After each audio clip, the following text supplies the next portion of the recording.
टीमचं प्रथमतः मी माझी आता ओळख झालेलीच आहे, पण एक ओळख करून देतो. मी नवनाथ फडतरे, पंचायत समितीमध्ये कृषी अधिकारी म्हणून काम करतो. आमच्या पंचायत समितीमार्फत खूप साऱ्या योजना राबवल्या जातात. सरांना, भोसले सरांना माहिती आहे, कारण भोसले सरांची माझी आमच्या पंचायत समितीमध्येच ओळख झालेली आहे. सर आलते आमच्याकडे एकदा. मदने सर तर काय आमच्या जवळचे, आम्ही एकच शेजारीच राहतो जवळ. मी जास्त काही वेळ घेणार नाही, पण एक 15 ते 20 मिनटामध्ये ज्या काय शेतकऱ्यांसाठी योजना राबवल्या जातात त्याच्याविषयी तुम्हाला सविस्तर मार्गदर्शन करणार आहे. पहिल्यांदा जे मागासवर्गीय शेतकरी आहेत तर त्यांच्यासाठी जी योजना राबवली जाते ती एक सांगतो, कारण ती केंद्र सरकारची योजना आहे. आपल्या पंचायत समिती जिल्हा परिषदमार्फत राबवली जाते. डॉक्टर बाबासाहेब आंबेडकर कृषी स्वावलंबन योजना. ह्या योजनेचा उद्देश काय आहे की बाबा तळागाळातील मागासवर्गीय शेतकरी आहे त्याचं जीवनमान उंचावावं, त्याच्या शेतीला अनुदानाच्या माध्यमातून काहीतरी हातभार लागावा आणि त्याची प्रगती व्हावी, ह्या दृष्टीने ही योजना आपल्याकडं राबवली जाते. आता ह्या योजनेमध्ये आपण शेतकऱ्यांना काय देतो, त्या मागासवर्गीय शेतकऱ्याला आपण काय देतो, तर याच्यामध्ये जर त्याचं क्षेत्र 2 एकर 3 एकर अगदी 15 एकरापर्यंत असेल तर त्याच्यासाठी आपण विहिरीच्या माध्यमातून त्याचं क्षेत्र जिरायत असेल, पाण्याची स्केअरसिटी असेल, पाणीच कुठं नसेल तर विहीर खोदकामासाठी आपण त्या शेतकऱ्याला 2.5 लाख रुपयाचं अनुदान आपल्या जिल्हा परिषद पंचायत समितीमार्फत देतो. त्याच्यानंतर आता तुम्ही म्हणसाल विहीर दिली, पुढं काय? विहीर दिल्यानंतर त्याच्यासाठी 20,000 रुपये आपण मोटरसाठी देतो. त्या शेतकऱ्यांनी बाजारातून कुठूनही मोटर खरेदी करायची. आपल्याकडे बिलं दिल्यानंतर आपण एक 8 दिवसाच्या आत त्याची तपासणी करून 8 दिवसाच्या आत त्या मोटरची जी रक्कम आहे 20,000पर्यंतची तर ती त्याच्या खात्यावरती वर्ग करतो. त्याच्यानंतर मोटर घेतली, कनेक्शन MSCB, तर MSCBला जे कनेक्शनसाठी जे डिपॉझिटची रक्कम भरावी लागते. आता डिपॉझिटची रक्कम साधारण त्यांच्या ह्याच्यानुसार असते, अंतर किती आहे किंवा काय. 10,000. तर आपल्याकडून जास्तीत जास्त 10,000, समजा 11-12,000 रुपये त्या शेतकऱ्याला भरावं लागत असतील तर वरची रक्कम त्या शेतकऱ्याने भरायची. म्हणजे जास्तीत जास्त 10,000पर्यंतचं अनुदान आपल्याकडून त्या शेतकऱ्याला दिलं जातं. आता दुसरं एक आपल्या लोकांच्यामध्ये असा समज आहे की बाबा शासकीय काम आणि 6 महिने थांब, तर ह्या योजनेमध्ये अजिबात तसं नाही.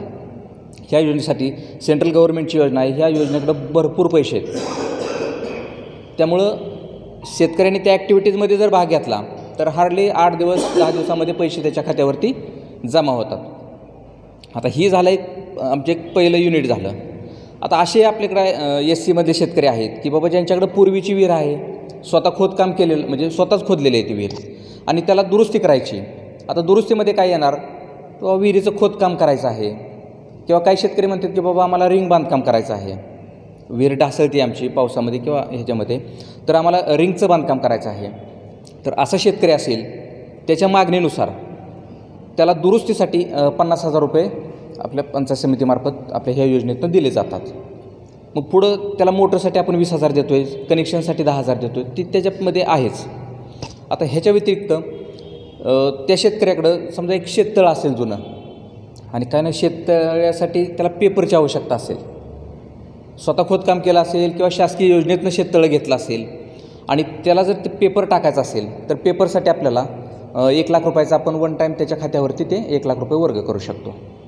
याच्यानंतर काय आपल्यात ॲडव्हान्स शेतकरी असेल की बाबा साहेब आम्हाला तुषार करायचं आहे, ठिबक सिंचन करायचं आहे, माझ्याकडं ऊसाचं शेती आहे किंवा आणखी कुठली शेती फळबाग असू द्या, तर त्याच्यासाठी त्याच्या इस्टिमेटच्या 90% अनुदान, समजा त्याचं 40,000 रुपयाचं ते हे बसवणार असेल ठिबक तुषार, तर साधारणपणे 36,000 रुपये आपल्याकडून 90%पर्यंत अनुदान त्याला दिलं जातं. तर आता ही झाली SCसाठी स्पेशल योजना, ही SC कॅन्डिडेटसाठी.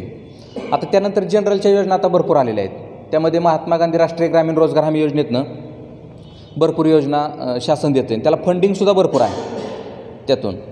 तर आता त्यामध्ये आमच्याकडे एक अशा भरपूर योजना आल्या आहेत. त्यामध्ये एक शेततळ्याची योजना आहे. तर आता शेततळ्यामध्ये बऱ्याच डिझाईन असतात. साधारणपणे 100 फूट बाय 100 फूट, म्हणजे लांबी 100 फूट, रुंदी 100 फूट, किंवा लांबी 50 फूट, रुंदी 50 फूट आणि खोली साधारण 10 फूटच असते सर्व शेततळ्यांची. तर ज्या शेतकऱ्याला एखाद्या जर ते पाहिजे असेल शेततळं तर त्याच्यासाठी 100%चं अनुदान आपल्याकडे आहे. साधारणपणे आपण जर 100 फूट बाय 100 फूटचं शेततळ्याची मागणी केली तर त्यासाठी 4.5 लाख रुपयाचं अनुदान आहे.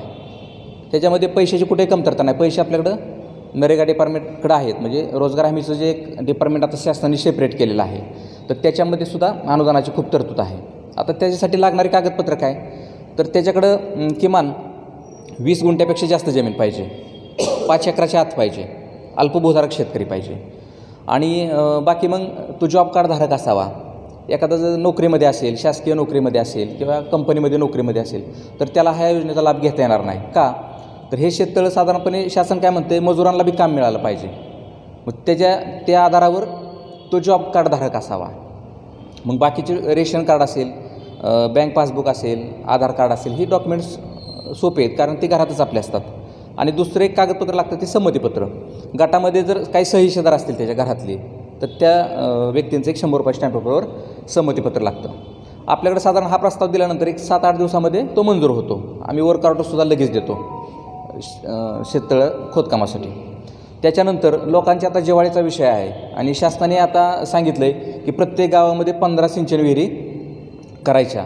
आम्हाला तर तसं टार्गेटच आलेलं आहे. त्यामुळे आता आपल्या पंचायत समिती स्तरावर सुद्धा नवीन सिंचन विहिरीसाठी लोकांचे अर्ज द्यायला सुरुवात झालेली आहेत.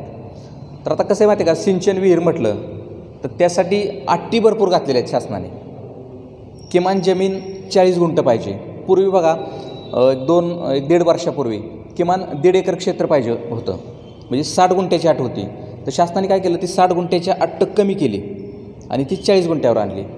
दुसरी एक अट शासनाने घातली होती बघा, की 2 विहिरीतील अंतर 500 फूट असावं. ही महत्त्वाची, म्हणजे त्यामुळे काय होत होतं माहिती आहे का, शासन देते पण घेता येणार. कारण आता कसं राहते, तुम्ही जर समजा ह्या स्पॉटला विहिरीचं खोदकाम करायचं म्हटलं तर शासन काय म्हणते की बाबा त्याच्या त्रिज्या इथून 500 फुटाच्या त्या त्रिज्येमध्ये कुठंही विहीर नसावी आणि ते मोजलं जायचं. ज्यावेळेस स्पॉट व्हेरिफिकेशन असायचं ना त्याने प्रस्ताव दिल्यानंतर, त्यावेळेस मग ते टेप टाकूनच मोजलं जायचं. तर ती अट 4 नोव्हेंबर 2022चा जो शासन निर्णय झाला, तर 4 नोव्हेंबर 2022च्या शासन निर्णयानुसार ती अट रद्द झालेली आहे. त्यामुळे अगदी तुमचा जर स्पॉट ह्या ठिकाणी असेल आणि एक 15-20 फुटावर दुसरी विहीर असेल तरी काही हरकत नाही, म्हणजे ती अटच रद्द केलेली आहे. आता फक्त एक अट ठेवलेली आहे त्यांनी की जे तुमच्या गावाचं ह्याचं स्तोत्र आहे, म्हणजे पाणी पुरवठा सप्लाय, की जिथून बाबा पाणी पुरवठा सप्लाय ज्या गावाला होतो तर तिथून 1500 फुटामध्ये आपली विहीर नसावी. म्हणजे अलग लक्षात 1500 फूट, हां, म्हणजे जे आपल्या पिण्याच्या पाण्याचं जे स्तोत्र आहे किंवा पिण्याच्या पाण्याची जी सार्वजनिक विहीर आहे त्या विहिरीपासून 1500 फुटावर आपली विहीर नसावी. आता ह्या 2 अटी त्यांनी सॉल्व्ह केल्या, पण अजून बऱ्याचशा एक जाचक अशा टाकलेल्या आहेत त्यांनी की ज्या गटामध्ये विहिरीचं खोदकाम करणार आहे तर त्या गटामधील सगळे जेवढे हिस्सेदार आहेत सगळे, त्या सगळ्यांचं आपल्याला संमतीपत्र घ्यावं लागणार आहे. आणि दुसरी गोष्ट अशी आहे की किमान क्षेत्राची अट तुम्हाला सांगितली की 40 गुंठे, म्हणजे 40 गुंठे, आणि त्याच्यानंतर त्याच्या कुटुंबामध्ये कोणाकडेही विहिरीचं साधन नसावं. समजा रेशन कार्डमध्ये तो कुटुंब प्रमुख आणि त्याची पत्नी आणि काही 2 मुलं असतील, समजा 4 किंवा आई वडील असतील 6 जण, तर जर तो कुटुंब प्रमुख स्वतःच्या नावावर विहीर घेत असेल किंवा मिसेसच्या नावावर विहीर घेत असेल तर इतर जे 5 कुटुंबातले ते घटक आहेत त्यांच्याकडं कुठल्याही प्रकारचं विहिरीचं साधन नसावं, त्या गावापुरतं मर्यादित. हां, जमीन असू द्या काय अडचण नाही, पण विहिरीचं साधन कुठलं नसावं ही अट एक त्यांनी टाकलेली आहे. तुम्ही म्हणसाल की फक्त त्या गटाचा विचार करायचा का, अजिबात नाही, पूर्ण क्षेत्राचा.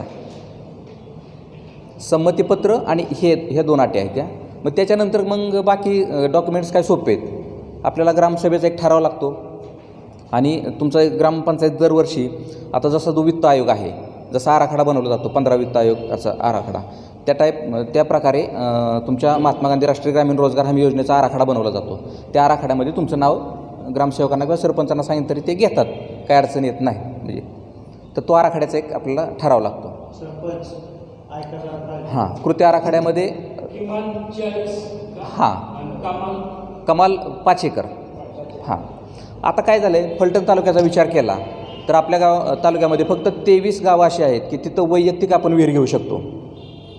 आता तुम्ही काय म्हणसाल की साहेब तुम्ही आता विहिरीचं सगळं सांगितलं परत तुम्ही काय म्हणताय की फक्त 23च गावापुरतं हे करताय. मग अगोदर तुम्ही का सांगितलं नाही की बाबा 23च गावामध्ये लाभ घेता येतो.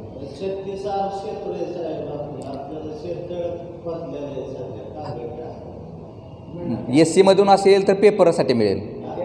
SC-मधून असेल प्रस्ताव तर पेपरसाठी मिळेल, पण ओपनसाठी असेल तर खोदलेल्या शेततळ्याला आपल्याकडे अनुदान मिळणार नाही. तुम्हाला दुसरं शेततळ कुठं घ्यायचं असेल तर आपल्याकडून तुम्ही जर 30 बाय 30 मीटरचं घेतलं म्हणजे 100 बाय 100 फुटाचं तर त्याच्यासाठी आपल्याकडून 4.5 लाख रुपये तुम्हाला मिळू शकतात. तुम्ही प्रस्ताव दिल्यानंतर प्रस्ताव व्यवस्थित असेल तर 7व्या-8व्या दिवशी तुम्हाला वर्क ऑर्डर म्हणजे ASTS मिळेल प्रशासकीय मान्यताने.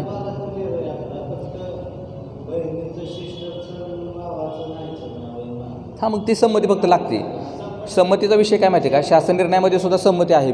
विषय असा होतो की तुम्ही शेततळे एखाद्या ठिकाणी कसं राहतं माहिती आहे का, वारसाने नावं लागतात खाली, पण त्याची अनिवार्य हे जे असतं ना आपण काय म्हणतो वाटपपत्र झालेलं नसतं. त्यामुळे बाबा हे 2 एकर क्षेत्र आहे, 2 एकर क्षेत्रामध्ये पूर्वेला कोण पश्चिमेला कोण उत्तरेला काही माहीत नसते. आणि मग शेततळ समजा आपण मंजूर केलं किंवा विहीर मंजूर केली आणि खोदाई सुरू झाली का नाही की त्यांच्याच घरातलं कोणतरी लगेच तक्रार देणार की साहेब माझ्याच हद्दीमध्ये विहिरीचं खोदकाम चालू झालं किंवा हां वाटपपत्र असेल, तुमच्या दिशा फिक्स असतील, काय हरकत नाही. पण बहुतांश असं नाही, वाटपपत्र बऱ्याच ठिकाणी नाही आहेत, अडचणीत आहेत. त्यासाठी आपण 100 रुपये स्टॅम्प पेपरवर ॲफिडेविट घेतो त्यांचं फक्त. तर ही झालं सिंचन विहिरीसाठी. सिंचन होणार की शेततळ होणार तुमचं, काही अडचण नाही. हां, नवीन घेणार असेल तर आमच्याकडे अर्ज द्या, काही अडचण नाही. आता दुसरी गोष्ट सिंचन विहिरीसाठी असं आहे की 23 गावं सोडून जर कुणाला करायची असतील विहीर तर मग ती विहीर आपल्याला दोघांमध्ये घेता येईल. दोघांमध्ये म्हणजे पती पत्नीला घेता येईल, भाऊभावात घेता येईल किंवा शेजारी कोण असेल त्याला घेता येईल. फक्त त्या दोघांचं कॉमन क्षेत्र 40 गुंठ पाहिजे, म्हणजे बांधा पाहिजे. नाही तर समजा माझ्यात आणि भोसले साहेबांच्यात विहीर घ्यायची, माझा गट हितं आणि भोसले साहेबांचा गट आणखीन 5-7 गट वलडून पलीकडं, तसं चालणार नाही. त्यांचा लगत हां तसा आपल्याला भूमी अभिलेखचा दाखला लागतो की सलग बाबा ह्यांचा हा गट आणि तो गट लगत आहेत. हां, तुमचे काय करा, मला फक्त 7-12 दाखवा, कधी दाखवा, मी बघतो. ही झाली सिंचन विहीर. मगाशी तुम्हाला शेततळ्याचं सांगितलंच.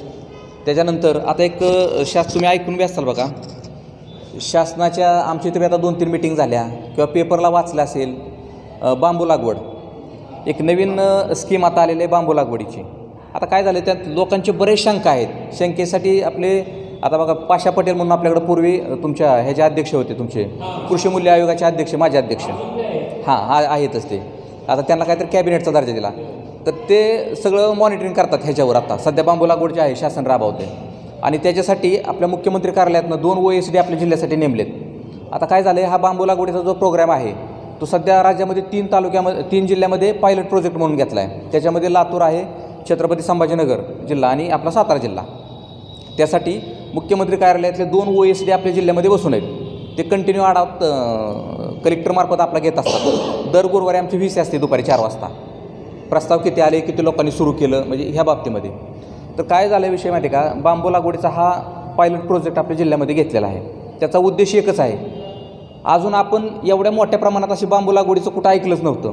बांबू लागवड होती बरं का, नाही असं नाही. आम्ही बघून आलो, साधारण मेढा किंवा आपला पाटण तालुका, तो आपला जो पलीकडला पश्चिमेचा भाग आहे त्या भागामध्ये बांबू लागवड दिसती.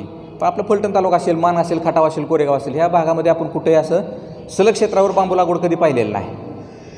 तर हा एक प्रोग्राम घेतलेला आहे. त्याच्यासाठी आपल्याकडं 2.5 एकरासाठी 7 लाख रुपयाचं अनुदान आहे. तर ते 3 वर्षाच्या टप्प्यामध्ये आपण ते देणार आहे. आता ते कसं देणार अनुदान, तर बाबा जमिनीची साफसफाई केली त्याच्यासाठी अनुदान ठरलेलं आहे. रोपांच्या खरेदीला पैसे आहेत. 2 बाय 2चा खड्डा काढण्यासाठी त्याच्यासाठी पैसे आहेत. म्हणजे ज्या काही आपण ॲक्टिव्हिटीज 3 वर्षामध्ये करणार आहे त्याला स्टेप बाय स्टेप. तर ते 3 वर्षामध्ये 6,90,000 2.5 एकरासाठी साधारण 2.5-3 लाख रुपयाचं त्याचं इस्टिमेट आहे. त्यानुसार आता आपल्या तालुक्यामध्ये फलटणचा जर विचार केला, आमच्याकडे आता जवळपास 264 प्रस्ताव आलेले आहेत. त्याच्यामध्ये आम्ही सगळ्याच प्रस्तावांना ASTS दिलेले आहेत. थोडं पावसाचं प्रमाण कमी असल्यामुळे लोक आता लागवड करायचे थांबलेले आहेत. पण गिरवी भागामध्ये, आसू भागामध्ये एक 17 शेतकऱ्यांनी ती लागवड 5 एकर जास्तीत जास्त आणि हां सिंचन विहिरीसारखंच त्याला क्षेत्राची किमान 20 गुंठ आणि हो चालेल की 20 गुंठ 20पेक्षा हां 20 हां 1 हेक्टरपर्यंत 2 हेक्टरपर्यंत. तर एक पायलट प्रोजेक्ट आहे गव्हर्नमेंटला भविष्यामध्ये त्याच्यावर रिसर्च खूप चालू आहेत आत्ता, असा विषय आहे. तर ती गव्हर्नमेंट स्वतः खरेदी करण्याच्या मानसिकतेत आहे. रोपांचा आता विषय असा आहे बरं का, रोपं आपण खरेदी करताना आपली तर एक नर्सरी आहे, म्हणजे शासकीय नर्सरीतूनच रोपं खरेदी करावीत असं त्यांचं म्हणणं आहे. किंवा ज्या शासनाने अधिकृत करून दिलेल्या एक 3 नर्सरी आहेत, एक पुण्यामध्ये आहे, एक लातूरला आहे आणि एक तिसरी आहे, 3 नर्सरी आहेत. तर त्या 3 नर्सरीमधून खरेदी करा किंवा तुमची स्थानिक स्तरावर तुम्ही जे सामाजिक वनीकरण असेल किंवा वन विभाग असेल त्यांच्याकडून तुम्ही आहेत की आपल्याकडे सध्या बरं का त्यांनी काय सांगितलं की मानवेल म्हणून एक व्हरायटी आहे, म्हणजे मानवेलचा जो बांबू आहे का नाही तोच आपल्याकडे जास्त चालतो. त्यामुळे 30 व्हरायटी फक्त करा. त्याच्यामध्ये 10-12 प्रकारच्या व्हरायटी आहेत, पण म्हटले तुमच्याकडे फक्त 30 व्हरायटी चालणार, त्यामुळे त्याच व्हरायटीचे हे करा, प्लांटेशन करा. एक चालू आहे आता साधारण 262-64 प्रस्ताव आपल्याकडे झालेले आहेत लोकांचे. तर म्हणजे जे ट्रेनिंगला जे लोक होते ना त्यात 2-2.5 तासामध्ये पूर्णपणे त्यांना बाबा कशाप्रकारे खरेदी केला जाणार. शासन आज एवढं अनुदान देते 7 लाखापर्यंत हेक्टरी, ते अर्थी शासनाचं पुढचं काहीतरी धोरण आहे. म्हणजे जे आता वीज निर्मितीला आपण दगडी कोळसा वापरतो साहेब, त्याच्याऐवजी आता हे वापरणार आहेत, कारण त्याचं जे प्रदूषण आहे किंवा त्याचा जे रेशो आहे तो खूप वाढत चालला आहे. म्हणून शासनाने आता ह्याच्यावर जास्त भर दिलेला आहे. जसा ऊसाचे कारखाने तयार होणार आहेत तसे बांबूचे सुद्धा कारखाने थोड्या दिवसात बघा तयार होणार इथं आणि ते परचेस करणार, असा विषय आहे तो. आता सुरुवात आपल्याकडून झालेली आहे त्याची तशी. त्याच्यानंतर हां वैयक्तिक विहिरीमध्ये 23 गावामध्ये तुम्हाला सांगतो की वैयक्तिक जिथं आपण विहीर घेणार आहे त्याच्यामध्ये सालपे आहे, तांबवे आहे, पाडेगाव आहे, कोरेगाव, कापडगाव, त्याच्यानंतर गुणवरे, गोखळी, खटके वस्ती, ढवळेवाडी, आसू, पवारवाडी, हनुमंतवाडी,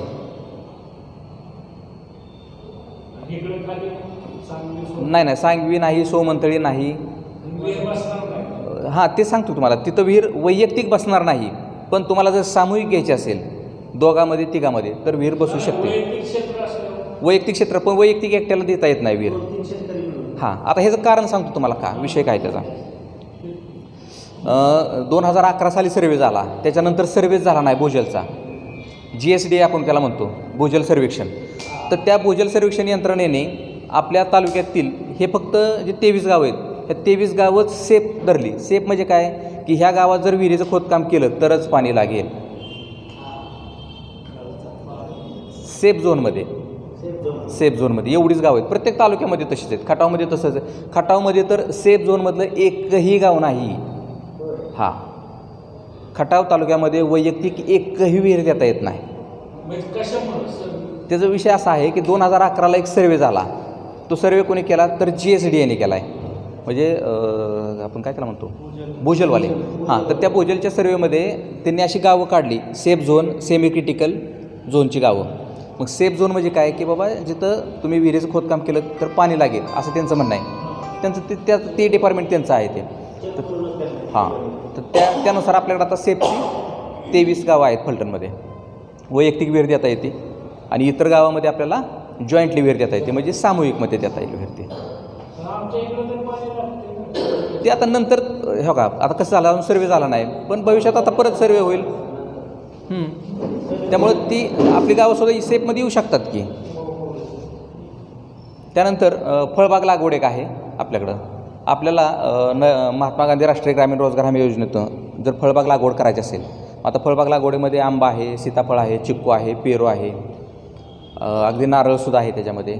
तर ह्याची लागवड जर करायची असेल तर ह्याचा 100% याला अनुदान आहे, 100%. आणि ह्याचं जे पैसे आहेत तर ते 3 वर्षाच्या स्पेलमध्ये तुम्हाला मिळणार. म्हणजे मी मागाशी सांगितल्याप्रमाणे जमिनीची साफसफाई करणे, खड्डे काढणे, रोपं खरेदी करणे, त्याच्यावर काय औषधं असतील किंवा तुमचं काय खत असेल तर हे संपूर्ण जे काय ह्याचं हे होईल. आता शासनाने काय केलं आहे, गाईडलाईन दिलेले आहेत बाबा इस्टिमेट किती. समजा जर आंबा लागवड असेल तर 3 वर्षामध्ये 1 एकरासाठी साधारणपणे 70,000 रुपये आपल्याला मिळतात. म्हणजे अगदी शेतकऱ्याला काय पदरचे काय तसं घालावं लागत नाही. कारण आता आम्ही बघितलं जे काय फळबाग लागवड होतात ना तर त्याच्यामध्ये साधारण कॉस्ट नॉर्म जर काढला तर तो 70,000च्या समथिंग आतच येतो तो. त्यामुळे अगदी तुम्ही आणि तुम्हाला चॉईस आहे रोपं खरेदी करायला. समजा तुम्हाला वाटलं बाबा केशर लावायचं आहे मला तर तुम्ही केशर आंबा लावू शकता. असे फळबाग लागवडीचे आहे. त्याच्यानंतर आमच्या जिल्हा परिषद CS योजनेअंतर्गत शेती अवजारांच्या काही योजना असतात. मग त्याच्यामध्ये कडबाकुट्टी मशीन असेल, तुमची इलेक्ट्रिक मोटर असेल 3 HP 5 HP, त्याच्यानंतर ताडपदरी असेल, सायकल कोळपा असेल, PVC पाईप असेल, इंजिन असेल, STP पंप असेल किंवा त्याच्या पलीकडे जाऊन तुमचे ट्रॅक्टरचे अवजार असतील, नांगर असेल, रोटावेटर असेल, पाचरकुटे असेल, तर ह्याच्यासाठी सुद्धा आपल्या पंचायत समितीमार्फत अनुदान दिलं जातं. 50% अनुदान दिलं जातं. तर आता ह्याच्यासाठी प्रोसिजर काय राहते आपल्याकडं, ज्या शेतकऱ्यांना ही अवजारं पाहिजेत तर पहिल्यांदा तो शेतकरी असावा, म्हणजे त्याच्याकडे 7/12 खाते उतारा असावा 5 एकराच्या हातील, 5 एकराच्या हातील, Aadhaar card xerox, bank passbook xerox, ration card xerox, आणि ज्यांना कडबाकुट्टी घ्यायची आहे तर त्यांच्याकडे किमान 5 ते 6 जनावरं असल्याबाबतचा आपल्याला पशुवैद्यक अधिकाऱ्यांचा दाखला लागतो. ज्यांना इलेक्ट्रिक मोटर घ्यायची, समजा तर तुम्हाला 5 HP मोटर घ्यायची तर तुमच्याकडं कनेक्शन असावं 5 HPचं, किंवा तुम्ही डिपॉझिट तरी भरलेलं असावं MSEBीकडं. कारण का, जर तुम्ही डिपॉझिट बी भरलं नसेल, तुमच्याकडं कनेक्शन बी दिलं नसेल तुमच्याकडं काय, तर तुम्हाला 5 HPची मोटर पाहिजे कशासाठी, असा विषय राहतो. म्हणून शासनाने त्या 2 अटी टाकलेल्या आहेत. मोटरसाठी 5 HPचं तुमच्याकडं लाईट बिल असावं किंवा डिपॉझिट भरलेल्याची MSEBीकडे पावती असावी, काहीतरी प्रूफ असावं. हां, नाही तर शासन काय म्हणतं, मग तुम्ही 5 HP मोटर घेऊन करणार काय, त्याचं कनेक्शन बी नाही, डिपॉझिट बी भरलं नाही, मग काय उपयोग त्याचा. आणि कडबाकुट्टीसाठी तुमच्याकडं 5 ते 6 जनावर असल्याबाबतचा पशुवैद्यक अधिकाऱ्यांचा दाखला पाहिजे. तर आता ह्या साधारण आपण ह्या जिल्हा परिषद सेस फंडातनं ह्या योजना राबवतो. आता ह्याच्यासाठी आम्ही काय करतो, तर एप्रिल, मे, जून ह्या 2-3 महिन्यामध्ये प्रस्ताव घेतो. हां, एप्रिलमधून घेतो, एप्रिल, मे, जूनमध्ये प्रस्ताव घेतो. आणि प्रस्तावासोबत कागदपत्र हे आता सांगितल्याप्रमाणे 7/12 खाते उतारा, Aadhaar card, bank passbook, ration card आणि जनावराचा दाखला, कडबाकुटी पाहिजे असेल तर. इलेक्ट्रिक मोटरला दाखल्याची काय गरज नाही, इलेक्ट्रिक मोटरला फक्त 5 HP कनेक्शन लागणार की सगळी लागणार. आणि ट्रॅक्टरची चलित अवजारं जर घ्यायची असतील तुम्हाला तर RC बुकाची झेरॉक्स पाहिजे. ट्रॅक्टर आता सांगतो की 50% साधारण तुम्ही 30,000पर्यंतची जर मोटर खरेदी केली अख्खा सेट, तर 15,000 रुपये तुमच्या खात्यावरती जमा होणार. मग अशी तुम्हाला सांगितलं होतं डॉक्टर बाबासाहेब आंबेडकर कृषी स्वावलंबन योजनेतनं SCचा शेतकरी असेल तर त्याला 20,000 मिळतात त्या योजनेत. आणि इकडं ZPCSमधून जर घ्यायचं म्हटलं तर 15,000चं अनुदान आहे. तो लाभार्थी SC कॅन्डिडेट इकडं सुद्धा अर्ज करू शकतो, पण शक्यतो ते करत नाहीत का, तर इकडं अनुदान 5,000 कमी आहे. शेत 4.5 लाख आहे अनुदान, त्याला 100/100 आहे. वैयक्तिक घेता येतं त्याला, गावाच्या अट नाही, कुठल्याही तालुक्यातल्या कुठल्याही गावातला असू द्या, त्याला काही विहिरीसारखं नाही. आत्ता घेतो ते नरेगाचे प्रस्ताव सगळे आपण आत्ता घेतोय, विहीर शेततळ्याचे प्रस्ताव आत्ता घेतोय आपण. हो, वर्षभर स्कीम चालू असते ती. एप्रिल, मे, जूनमध्ये हे अवजाराचे प्रस्ताव फक्त. एप्रिल, मेमध्ये. तर एवढ्या योजना राबवल्या जातात. दुसरी एक योजना आहे राष्ट्रीय बायोगॅस विकास योजना. बायोगॅस जो आता गॅसचे दर जर बघितले तर 1,000-1,200 रुपयाच्या आसपास चाललेत.